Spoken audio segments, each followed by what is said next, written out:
Noble ones, welcome back to my channel. This is the Metatron speaking, and today we are reviewing a older video that I made not so long ago that had to do with 10 things that are sort of modern, usually the way we imagine them, but in reality the Romans had. Now on that video there is one point specifically where I talked about something that I thought was really interesting, and in fact it's number one on that list, and someone made an article to debunk me. Now I have nothing against that, in fact I encourage it if it's done in a civil manner, and this person was very civil and was very nice, which is why I'm featuring him here. If he was just calling me names, I would have ignored him completely, but he seems to be someone who likes the channel and just doesn't think that what I'm spreading on that video is true history, and in fact he thinks that the information I'm spreading is misinforming people and kind of spreading a myth.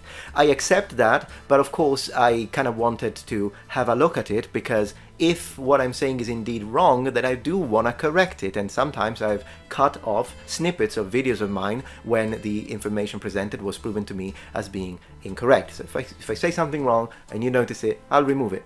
But in this case, the situation could be a little deeper than you might think. Let's go. So this is found on Tasters of History. Hey there, editing Metatron here. Hello, I'm a linguist. I speak so many languages. I've been speaking English for like 30 years. I still can't get it. It's tastes, Metatron. Tastes. 你好，我不是中国人，但是我会讲一些普通话。こんにちは、日本語ができますけれども、毎日勉強しなければならないんだよ。Oh, bonjour, bien sûr, je parle français. Enfin, peut-être que nous sortirons dimanche. Tastes. And the title is Dispelling Some Myths Roman Knew About Bacteria. Let's click it. This was posted on February 18th, 2024. Let's see if there is the name of the person who wrote this. I don't see it. So this is about my video called 10 Modern Things the Romans Had. 10 Modern Things the Romans Had is a YouTube video created and hosted by Raffaello Urbani, who is otherwise known as Metatron. I appreciate that you didn't misspell my first name, because people always forget either one F or one L, or they just forget both. So yeah, his channel is well worth watching if, like me, you're interested in such things as languages, video games, history, historic arms and armor, and medieval history. Maybe not the video games, but being Italian, Metatron has a special interest in the ancient Romans. I'm not sure the video games part here. I don't know what you mean, but whatever. Which is one of the reasons I subscribe to the channel. Well, thank you very much for subscribing, first of all, and thank you very much for the constructive criticism. I very much appreciate. Let's keep reading. In this particular video, it was stated at the 1545 minutes point that the Romans knew about bacteria. What? How could they? As evidence, Metatron quotes Marcus Terentius Varro's book on farming. Yeah, it's on agriculture, but sure. Okay, so I'd say before we continue reading his counter-argument, I think we should rewatch that little snippet, the little part from my original video for context. Let's go. I'm gonna Metatron watching the Metatron. And 1545. I left best for last, so first of all, thank you for reaching this part of the video, and I didn't remember I was just casually wearing a bronze helmet, but hey, that was the time that I had just received my frog mouth. You can see it on the side, and I'm wearing the bronze helmet, and I like what I like. So shut up. Putting up with me, but be ready to have your mind blown, because this is gonna be like... The Romans knew about bacteria. We usually learn in school that it was in the 19th century when researchers saw microorganisms under microscopes, and that's true. And also that the idea of bacteria goes back to the 17th century. But if you've ever read the De Re Rustica, written by Marcus Terentius Varro, your opinion might change. He writes, "Precautions must also be taken in the neighborhood of swamps, both for the reasons given, and because there are bred certain minute creatures which cannot be seen by the eyes, which float in the air and enter the body through the mouth and nose, and there cause serious diseases." Yeah, it's still very impressive. Like, however you want to look at this, one thing I'd like to underline, I still have to keep reading what he reads, but this is a real passage, okay? So if whatever you want to say, like you want to say, no, I don't believe that this is true, that he actually meant bacteria, that's okay. But one thing that is important to underline when it comes to this response to my original video, the passage exists. So this is exactly what he says. And today we're going to look at it. I'll provide the passage in Latin so that you also have the ability to not have to rely entirely on the translation, but let me say that the translation is indeed accurate, and the word that we see here for minute creatures, I'll focus on mentioned it a little bit on Latin, it's the word animalia.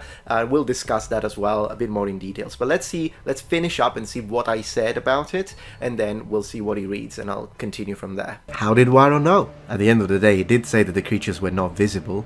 Perhaps that might remain a mystery. At least for now. Right, so I didn't really go deeply into it, I just sort of left it out there, gave the passage, left it for speculation. So, as of now, I mean, it's not like I'm stating that the ancient Romans had technology to be able to see microorganisms, or that we have to reinvent the 17th century and then lately the 18th century, 19th century discoveries. That's not what I'm saying, but let's see exactly where he found a bone to pick. So yes, he puts the same passage here, we already read it, let's see what he says. But how could Varro be aware of microorganisms invisible to the human eye? I also asked that question. Most probably his knowledge stems from observing that some people became sick when near the swamps where clearly detectable foul-smelling air would have been breathed in. Yes, so the air part is one possibility. I don't know if that's what you're going for, but yeah, there are some even incorrect thoughts and associations with smell and diseases and how to prevent diseases, for example, in the medieval period during the Black Plague. So it's possible that's where you're going, but I don't think it's just a matter of the smell. Again, if you read the passage in context, one of the things that Varro was saying, he was talking about homesteading. So if you're going to build a home, do not build it near the swamps. And I agree with you that it's probably a matter of observation. I just don't think that you're giving enough credit to how much a person can understand from observation of specific symptoms alone. But let's keep reading. I don't want to get ahead of myself. If enough people are observed to get ill, then Varro's deduction makes sense. Yet the reference to what has been translated as minute creatures does not necessarily mean the Romans knew about bacteria. It may be just Varro's simple analogy to explain the connection to general readership. I'm not sure the point you're making. The quoted extract does not explicitly talk of bad air, but an inferred connection to malaria is equally clear. The disease, now known to be mosquito-borne, once was thought to be caused by foul air in marshy district. Yeah, I thought you were going to bring this one up. Yet once again, this appears not to be a term used by the Romans to describe swamp-related illnesses. Yeah, I don't think that it has to do necessarily with the bad air, or at least it might be one of the indicators that Varro was considering. But as I say, I think much more of an indicator is if a lot of people are trying to settle around the swamps, or if people traverse the swamps and systematically these people are getting sick. I think it makes sense that he starts to think, hey, there is something in connection with this. And the fact that he does mention, because however you want to look at this, you can think this is conspiracy level, but as much as you want to look at this as, yeah, but there is no way that he knew that there were invisible creatures, that's what he says. He literally says invisible creatures. So I'm not trying to say that he found a way to see the creatures, but I'm saying that through his logic and reason, he figured something out that happened to be then confirmed by science. This is all I'm saying. But let's see. So then he explains about where the word malaria comes from. Of course, being Italian, I know that already because, yeah, it's an Italian word. Of note, the accepted history of bacteriology began in Torti's lifetime. In 1676, the Dutch, yet as I did say on the video, 17th century, in 1676, the Dutch microscopists Antoine van, however you pronounce that, is credited with being the first person to observe bacteria by using a single-lens microscope of his own design. His observations were published in a series of letters to the Royal Society in London. The important point is that the microscopic nature of bacteria required, unsurprisingly, the invention of the microscope before they could be discovered. No, before they could be proven.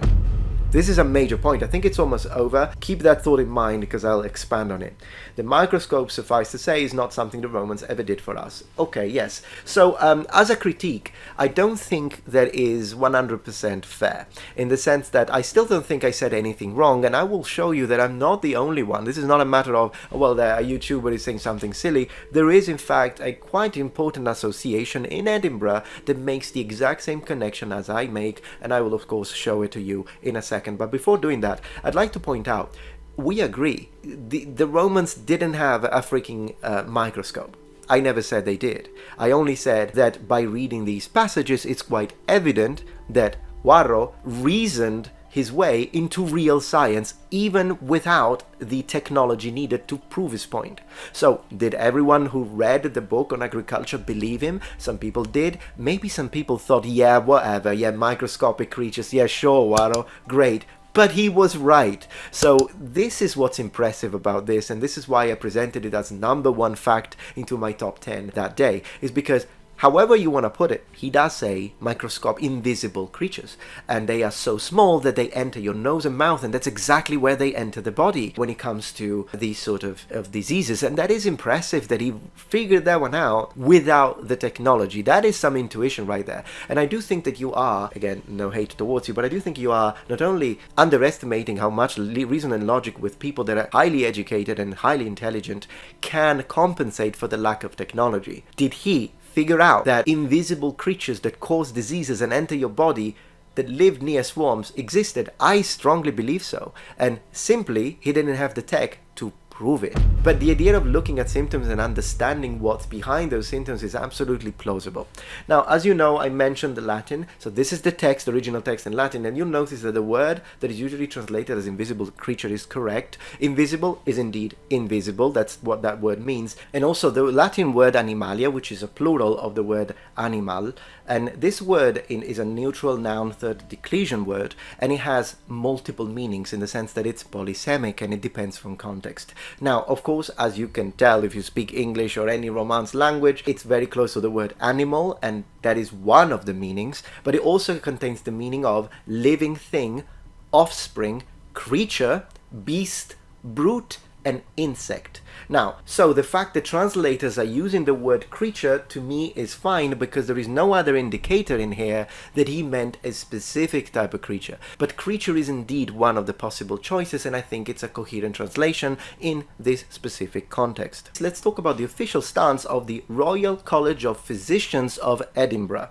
who appear to agree with me. And for those who don't know, the Royal College of Physicians of Edinburgh, as we take from Wikipedia, is a medical royal college in Scotland, and is one of the 3 organizations that sets the specialty training standards for physicians in the United Kingdom. So this is not a small, insignificant, little, no, this is a very important, professional, nationwide academic body that exists and has been operating since 1681. And what they say is very interesting. Let's read it. In their publication, which is still, I'll leave a link in the description below, The History of Germ Theory in the College Collections, they read: Marcus Terentius Varro. The idea that certain diseases were caused by minute living creatures invisible to the human eye goes back more than 2,000 years. Note how they are choosing living creatures, which is absolutely a possible translation of the word animalia that I just showed you a second ago. That is also demonstrating that they know the Latin. The Roman scholar Marcus Varro was director of the Imperial Library at Rome and the author of the above work on agriculture. Varro warned against locating homesteads in the proximity of swamps because there are bred certain minute creatures which cannot be seen by the eye, which float in the air and enter the body through the mouth and nose, and there cause serious diseases. And then they continue speaking about all of the other people who historically made contributions into the development of modern germ theory and also microscopic discoveries of the small world, if you will. I seriously don't think that my video was therefore spreading any form of misconception, considering the fact that a link between the writings about agriculture of Varro in Imperial Rome all the way up to the discovery of germ theory, that link, that connection, is in fact sustained and supported and pushed by one of the most important academic bodies when it comes to medical training in the United Kingdom. If you're enjoying this video so far, please take a moment to check out my Patreon page. With as little as a $5 support, you can help us ensure that we can continue to produce high quality and high researched content. And at the same time, you get access to polls, extra videos, unlisted streams, and much more. Thank you so much.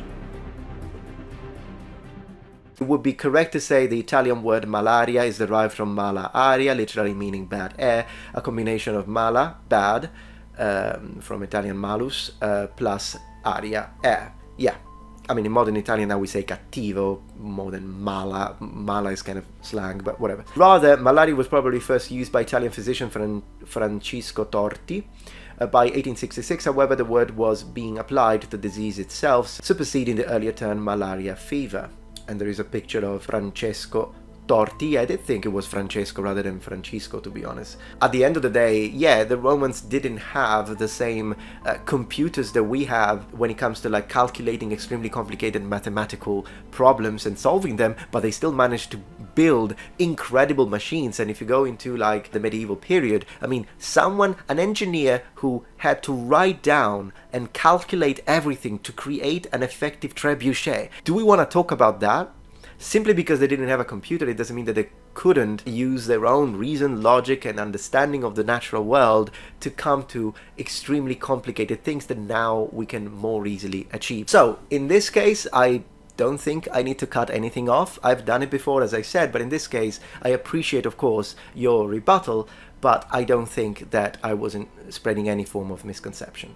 But thank you very much, of course, for writing your article, and anyone who wants to go and check it out, you can. I'll leave a link to the article I'm responding to in the link in the description. And as always, if you find anything that you disagree with, feel free to let me know, and I'll be more than happy to review it, both with my team and on my own, depending on what it is. And then if I find that I said something wrong, I'll remove it or I'll readdress it. But if I think it's right, I'll stand up for it. And in this case, I think I can stand and defend my positions. Thank you very much for watching, Noble Ones, and remember, the Metatron has spread his wings. Goodbye.